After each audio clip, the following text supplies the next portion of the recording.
Hello, everyone. Welcome back to the Fight Song Sports Podcast. As always, I'm Ty Hansen. Joining me, Bryson Lewis. We have a special guest today, Brock Ekins. You had the final perfect bracket this year for March Madness. Thank you for hopping on, and we just wanted to ask you some questions and get to know about not only you, but also that bracket that you had. Awesome. Thanks, guys. Good to be here. Well, as we said, we appreciate you hopping on. And, to begin, the first question we got to ask, how did you make your picks? I'll tell you what. So, I'm not one of those guys who kind of creates 10s and like 20 brackets or whatnot. Like I had 2 brackets this year is really kind of what it came down to. So, and the funny thing is that, so I am part of 2 groups. So like one's a work group, one's a family group. And I actually put my other bracket in those groups. And so like my perfect bracket didn't even make it into these groups. And so like I threw it in, and it's always kind of one of those things that I don't watch a ton of college basketball, like not nearly as much as some of these other guys do. And so I go a lot off of kind of records and rankings, obviously. I'll look at like conferences. I have to admit there is some personal bias when it comes to some teams that I'm like, I don't like this team. So like I don't think they'll ever advance very far, but a lot of it, this year especially was just kind of like luck of the draw. Like I have no idea. I don't even remember why I picked St. Peter's over Kentucky, but like it was just one of those things that perennially I think Kentucky's always kind of overrated unless they're like heads and shoulders above everyone else. Like they get benefited out the whole a lot. So I think I kind of just threw it on there, said, you know what, like this is my second bracket. We'll see what happens. And then of course, somehow I managed to hit all of these right picks. Yeah, that's good to hear. Go ahead, Bryce. How long have you been making brackets? Like, is this like a yearly thing, or is this like a one-off, or like one every couple of years? I do it every year. Some years I'm more invested than others.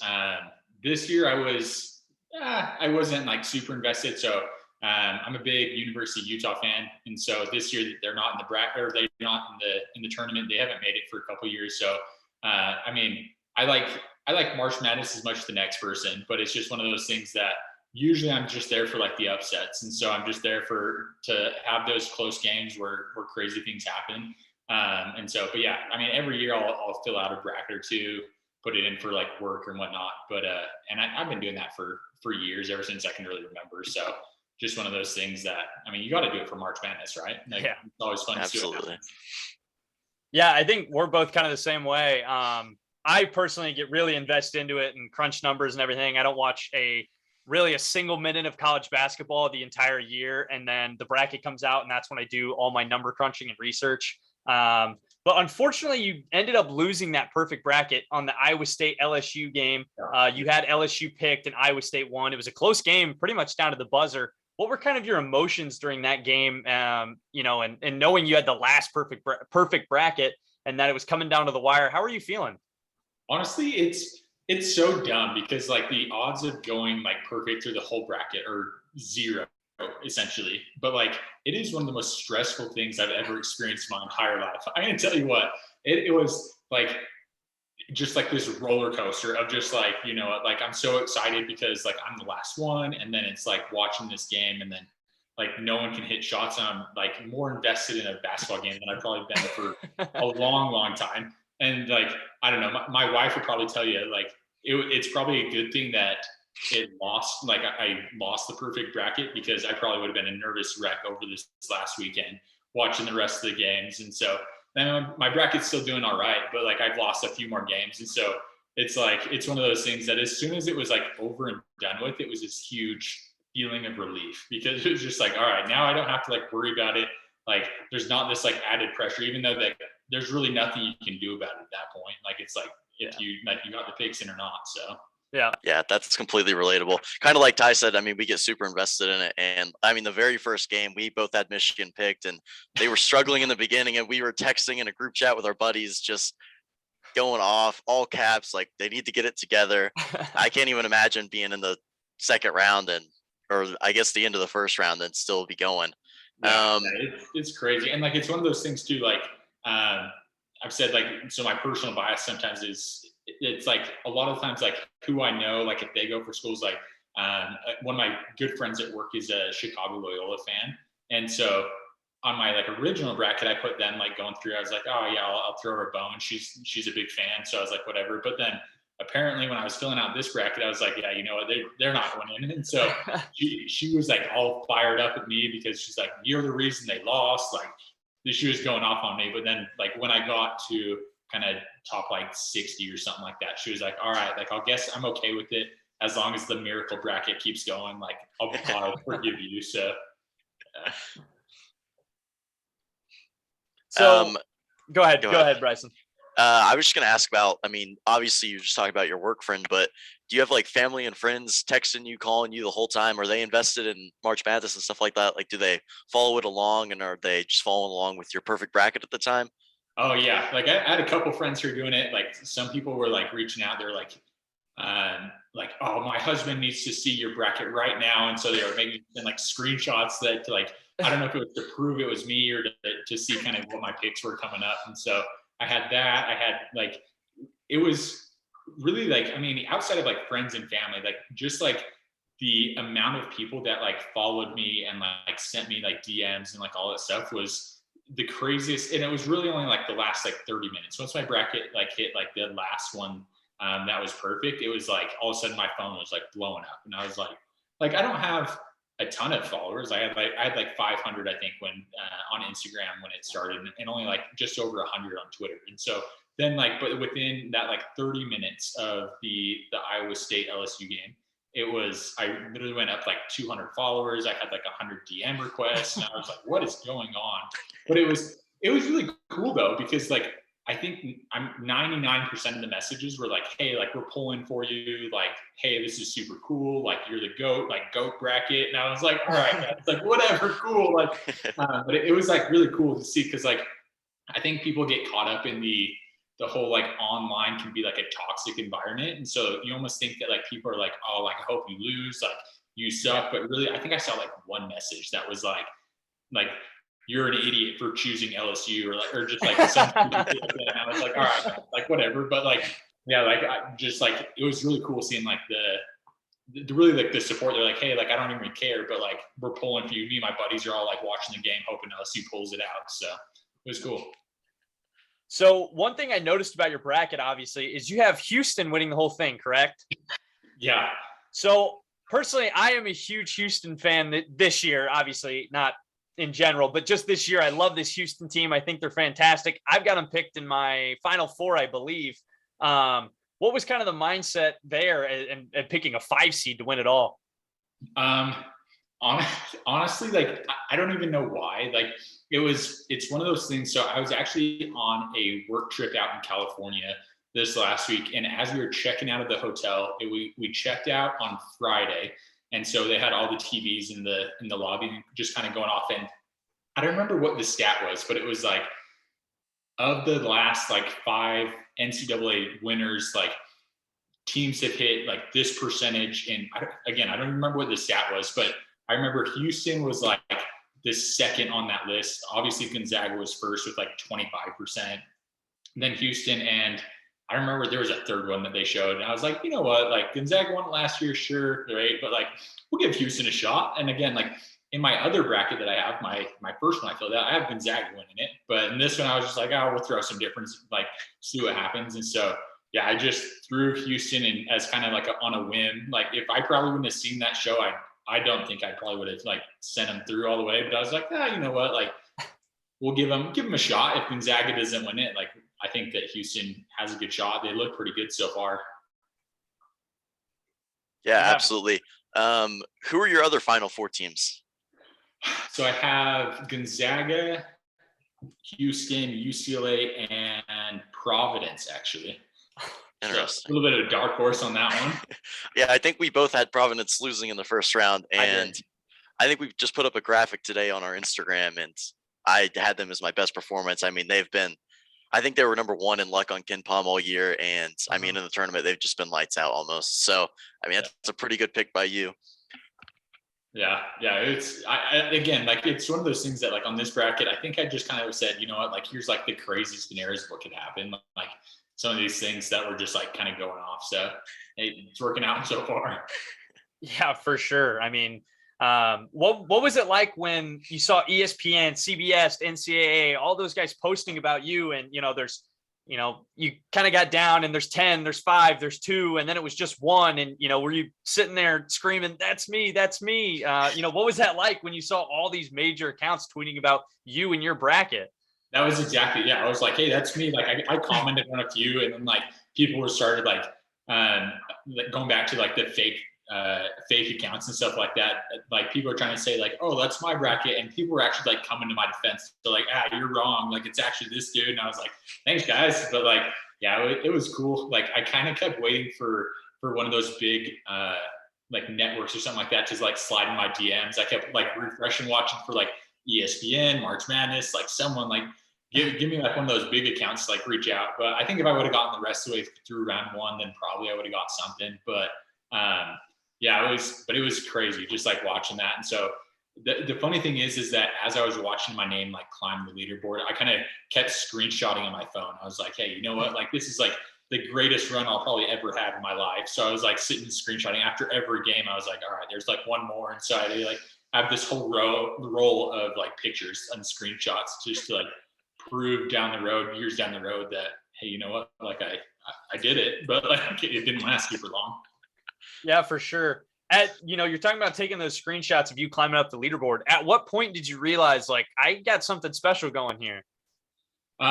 It probably was when I hit like the 160 or 70 like remaining perfect brackets. I was like, all right, like this is pretty good. Like when they started dropping pretty quickly after, I think like the big one was after the Kentucky game. Like that one dropped a lot of people out of it. And so that was when I was like, all right, like if I picked that, like, and then it just kind of kept going and kind of just rolled from there. Yeah. And I think that LSU Iowa State game, was that the final or the second to last game in the first round, I believe? Yeah, it was the second to last one. I actually lost the one after that too. It was the Davidson Michigan State game. Yeah. So I mean, once the LSU lost, then I mean Davidson lost too, and so I was like, like I wasn't as heartbroken about that one. But yeah, I wouldn't have finished the first round out perfect even if LSU pulled it out. Yeah. So you said you don't usually make that many brackets. I think you said you made 2 this year. Is this going to be something that in the future maybe gets you a little more into it, and maybe you make like 4 or 5 more next year or something like that? I think it's gonna be one of those things now that like as I do, I'll still probably only do like 1 or 2, just because in my mind, I'm not only going to kind of vary from my initial tendencies so much. I'm not going to like go like too crazy.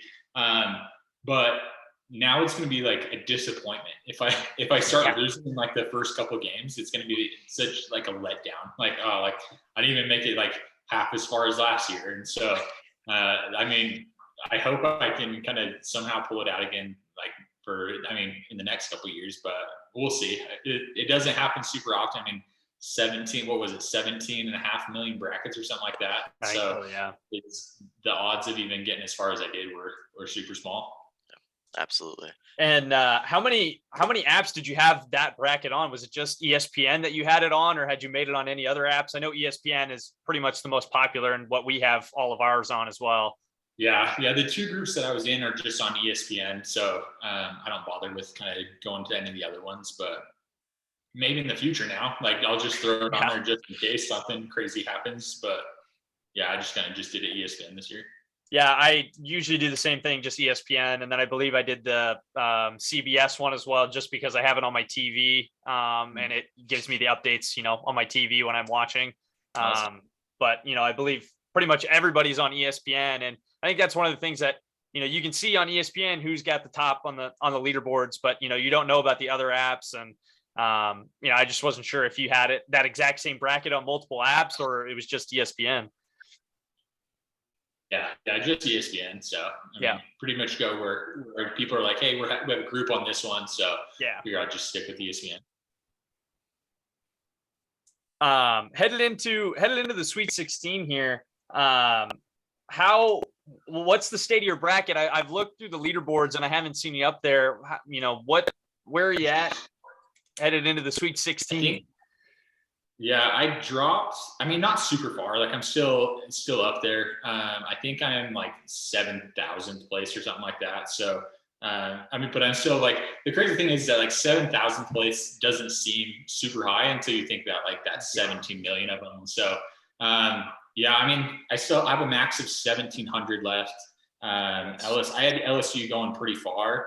And then I also picked Murray State when they lost to St. Peter's. I had Murray State going to the Elite Eight actually. And so them and LSU kind of tanked my max points available. But I mean, I'm still doing pretty good. I've got all my Final Four still in, so can't complain too much about that. Yeah, I had Kentucky in my Final Four, so that was pretty disappointing. But I mean, you didn't get both St. Peter's game right, but you got the first one, and I mean, I don't think anybody even saw either of them coming. Obviously, yeah, they're on a tear. So like, I mean, now that my bracket's kind of done for, like, or not done for, but like now that it's like more in March Madness, lost a couple games, like I'm pulling for St. Peter's to kind of keep going with the Cinderella story. I'd love to see him keep going, and it's whether it's their first time into the Sweet 16, everything like that. Like I'm all for him right now. Absolutely. I think almost everybody is. I mean, it's an incredible story so far. I think we just got a couple more questions for you.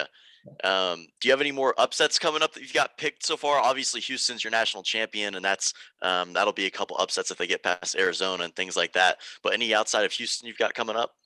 I have Michigan over Villanova, which would be a good upset there. Obviously, the Providence over Kansas.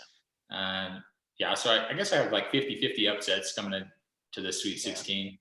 So I'm actually, me and my wife actually headed to Chicago to go watch the Sweet 16 and Elite Eight this weekend. So I'll get to see the Kansas Providence game and then the Iowa State Miami game. And so it'll be cool to see those, and then we'll see whoever kind of gets to the Elite Eight after that. So it'll be cool. It'll be my first time to see some March Madness. So it should be a good trip. Did you have that plan before all of this, or was that something like we actually did? Yeah, my sister-in-law and her husband are actually out in school out there, and so we've been planning a trip to go out and see him, and just kind of lined up. It's actually my birthday coming up on Monday, and so kind of planned it as like a combo trip there to go see March Madness, go hang out with them for a little bit. So yeah, we've had it planned a couple months now. Yeah, that's cool. I personally have never been to any March Madness games. I'd love to, but I've never even thought about going to one. But that'll be exciting. You get to see it firsthand. Yeah, exactly. So I'm hoping for some good games, hoping for some close ones, and we'll see what happens this weekend. I do have Kansas as my national champion in my bracket, so I'm gonna have to go against you there and hope the Jayhawks pull it out. I know you got Providence in the Final Four, but I need the Jayhawks to win. Yeah, we'll see what happens. I mean, like I said, like as long as it's a good game and not a blowout. At this point now, after the first round, I feel like games are more fun when they're close. And so, I mean, I guess in the first round too, but you don't have as many blowouts kind of as you go on. So could be a wild one. So another thing I'm wondering that you might not know the answer to is how, like, in terms of the longest streaks ever, do you know where you land for, correct picks in a row? I believe the record is something like 44, I think, kind of got close to the Sweet 16. Yeah, I was going to say, I thought I want to say it was maybe 2 or 3 years ago, had like a pretty deep run into the second round. So I don't know exactly what it is, but I don't think I was super close to it. Yeah. I know. I mean, I don't think there's been a ton of people even make it out of the first round. Obviously, you got the first 30 games in a row. I mean, that's almost half the tournament correct to start, I'm just not sure where that puts you all time. It's got to be up there. I mean, I feel like not every year that people get 30 games in. I feel like it's usually kind of around like the 20, 25-ish mark. Yeah, I was gonna say usually there's like one big upset, like the Kentucky one, where it's like it just knocks out a whole like bunch of people, and then all it takes is like one other upset that a lot of people didn't see coming, and then you knock out most of it, if not everyone. Yeah, that I know last year that Oral Roberts over Ohio State game was kind of the same 15-2 and knocked a lot of those out. I think I actually picked that one last time as well. Like I don't know why. Jeez. But yeah, just those 15 over twos. I think those are kind of just like easy trap games. Yeah. Have you had people kind of ask you, hey, you want to make a bracket for me next year, or ask for advice? I haven't. Like I had, that's kind of interesting. I didn't thought about that, but yeah, like of kind of the messages I scrolled through, I didn't see anyone asking for that. Saw people asking me to give them money if I won the whatever the prize money is for being perfect. Um, but yeah, no one actually asking for me to make a bracket. Maybe they'll keep me in mind for next year, and they'll start like having requests once March rolls around again. Yeah, for sure. I needed some help this year. My bracket's struggling. I only have 360 points right now. And I picked the wrong upsets this year. So yeah. That's what I feel like a lot of people I've talked to like this year have all said like, oh, my bracket is awful this year. And so like, that's why it was so weird. Like usually you'll see people saying, oh, I'm doing pretty good and whatnot. But yeah, a lot of people I've seen haven't been doing super good. My other bracket's doing okay. I think I'm at just over 400 points. It looks like it's 410. So not too bad, but yeah. Yeah, I mean, I think in most of my groups, obviously Bryson and I have one. I think 410 would be up towards the top. I mean, I've got 360 right now. Bryson, what do you have here? Bryson, you have 410 as well. Yeah. You got Arizona as your champion, which and that's another game. Obviously, you have Houston as your champion, and they've got each other. So yeah, Arizona probably should have lost last night, but they scraped by with a little help from the referees. But yeah, the reffing this year has been questionable at best on all these games I've watched. Absolutely. Yeah, Bryson and I have talked about that a lot. I know that North Carolina Baylor game, that one really kind of stuck out in particular. I mean, North Carolina blew a 25-point lead in literally almost like 4 or 5 minutes. Obviously Brady Manick getting ejected for the elbow. Yeah, I agree. The officiating has been very poor this year. I feel like the biggest one or call across all games is like the whole charge versus a block. Like that is so subjective based off of probably who the ref has in his bracket and whatnot. No, but it's so like finicky to me. And it's really funny. My father-in-law is actually a high school ref here in Utah. And so I always give him crap about refs and calls and stuff like that. And so it's always interesting watching games with him and getting his perspective on like what he sees versus what's getting called on the floor. Yeah, I agree with that. I do think that the charge block has been really bad. And then we had that in the Illinois game, I forget who it was, but dunked and got a technical for hanging on the rim. And that was the worst. Like that was terrible. Like, what do you want him to do? Yeah. I mean, they obviously that rule is in place for showboating and hanging on the rim. But I mean, his momentum was taking him forward. He had to hang on to come straight down, or if he lets go, he's going to go into the stands. I agree. But yeah, the officiating has been very, very poor, I thought, this year. And it just makes games tough to watch. Yeah. So we'll see what it's like going forward with some of these kind of bigger games. Yeah, I think I'm just about out of questions. Obviously, we've got your Final Four now. Any last questions from you, Ty? I've just got one more. How much like basketball do you watch during the tournament? I mean, is it something that when you make a bracket, you just kind of put it in the back of your mind, whatever happens, or do you get invested and watch every game? Or usually the first 4 days, arguably some of like the best days in all of sports, right? Where you have back-to-back games all at the same time. Like I'll have a couple games on at the same time. Like on Friday when I got home from my work trip, I had 2 laptops up with games on. I was still like kind of doing my own work, and so I didn't get a whole lot of work done that day. After that, like it's kind of hit or miss. Like if there's like big games or I know like close games or something like that, then I'll have it on. But and then once it gets down to kind of the Final Four, I'll watch those, of course, and the national championship. But after those first 4 days, it's just one of those things that it just kind of depends on who's playing on it and when it is, if I'm going to watch it. Yeah, I agree. I'm kind of the same way. I mean, as I mentioned, I don't think really Bryson or I watch much college basketball the entire year. But then, conference tournament, selection show, and then into the, NCAA tournament.